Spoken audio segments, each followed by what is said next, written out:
আজ বিজয়া দশমী। সেই দিন যবে শ্রীরাম রাবণকে বধ করেছিলেন। এ হলো সেই দিন যেদিন শ্রীরাম লঙ্কা জয় করেছিলেন।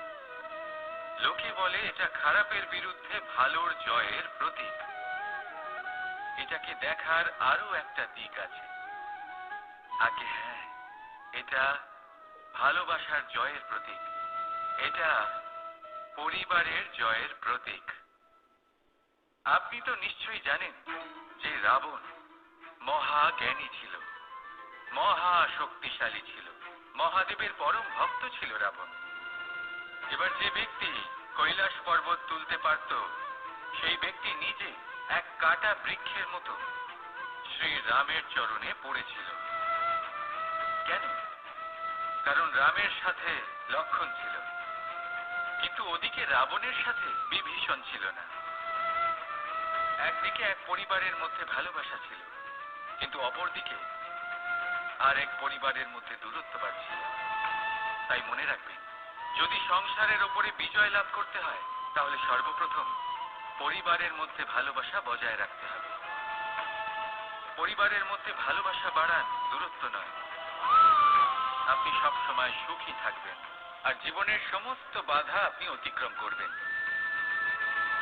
রাধা রাধা। একটা বৃক্ষ থেকে এরম হাজার হাজার ডাল পাবেন, যা দিয়ে আপনি আগুন জ্বালাতে পারবেন, যা নিজে জ্বলে আমাদের ভোজন বানাতে সাহায্য করে থাকে, যা নিজে জ্বলে অন্ধকারে আমাদের আলোকিত করে। যদি এটাই অন্যভাবে দেখা যায়, তাহলে এমনই এক ছোট্ট ডালের টুকরো একটা ছোট্ট ফুলকিতেই নিজের সাথে হাজার হাজার বৃক্ষ জ্বালিয়ে দিতে পারে।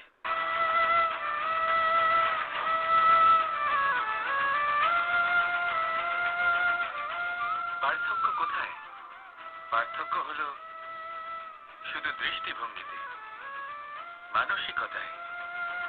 যদি এই মন শীতল রাখেন, শান্ত রাখেন, তাহলে অসংখ্য মানুষের জীবন আলোকিত করবেন। যদি ক্রোধ আর অহংকারের আগুনে জ্বলতে থাকেন, তাহলে শুধুমাত্র বিনাশ করবেন। সিদ্ধান্ত আপনার। রাধা রাধা। মানুষের কোন বিষয়ে অহংকার থাকে? সময়, ক্ষমতা, শরীর আর সম্পত্তি। আর এই চারটি সর্বদা সঙ্গে থাকে না। কি বিচিত্র ব্যাপার! আপনি নিজেই দেখুন। সময় আজ ভালো হলেও কাল অবশ্যই খারাপ হতে পারে। ক্ষমতা আজ আপনার থাকলেও কাল তা নাও থাকতে পারে। এই শরীরটা তো নশ্বরই বটে। যত আপনি বার্ধক্যের দিকে অগ্রসর হবেন, দুর্বল হতে থাকবেন, সৌন্দর্য ক্ষীণ হতে থাকবে। আর সম্পত্তি আজ আপনার, কাল অন্য কারোর হয়ে যাবে। আর এই সমস্ত নশ্বর জিনিসে মন কেন্দ্রীভূত করতে করতে ব্যক্তি ভুলে যান সেই বিষয়গুলি যা সর্বদা আপনার সাথে থাকবে, আপনার ঢাল হবে, আপনার সম্বল হয়ে থাকবে।